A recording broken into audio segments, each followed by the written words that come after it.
This mini series, I suppose inside of another series, I show you solves that didn't go perfectly and I'll point out what I did wrong. Obviously I'm not a perfect cuber, so I have some flaws. So hope you enjoy, and also remember to like, subscribe, and I have a Patreon. Anyway, let's get on to it.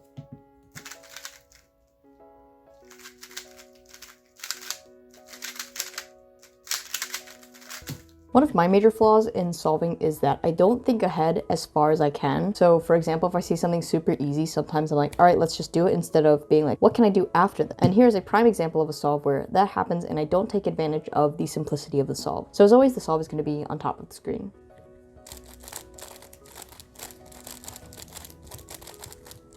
So once I finished scrambling, I was like, okay, easy, easy white cross.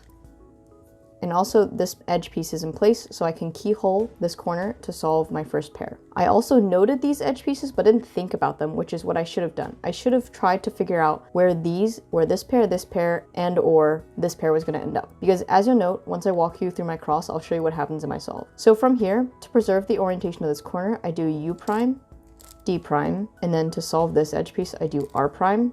To keyhole in this corner, I do a U2 prime, L prime, U, L, and as you'll note, that solves this corner, so that when I do a D prime, my cross plus one is solved. And at this point in the solve, you note that literally nothing happens for like a second and a half, because I didn't plan this far ahead when it should have been really easy to plan A, saying, okay, this pair is gonna end up here, or this one, or this one. So this is a flaw of mine that I haven't acknowledged and I'm working on to fix. I don't plan as far ahead as I can. So instead of picking the easy pair, which would have been either this one or this one here, I do something really, really dumb.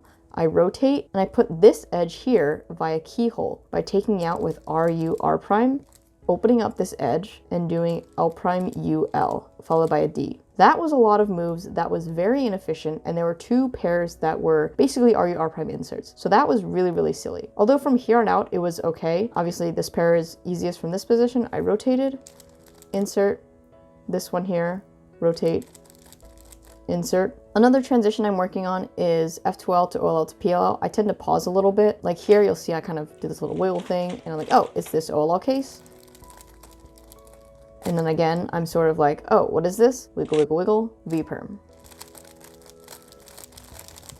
So again, just to recap, I pause a lot in my solves, even though I definitely shouldn't. The fact of the matter is that I can see far enough that if I planned a little bit longer, I could eliminate those pauses. So that's something I do in my solves. Obviously, this solve wasn't a terrible solve, but would have been much faster, obviously, if I didn't have those pauses. So let me know if you face problems like these in your solves. I think it's really important to figure out what's going wrong in your solves, and for me specifically, pauses are one thing. So I'm trying to point out so you guys can maybe try and find these massive pauses in your solve and get rid of them, or just make note like, oh, I made a massive pause, let's try not to do that next time. That's pretty much me every time I make a mistake. So yeah, hope you guys learned something, and see you guys around.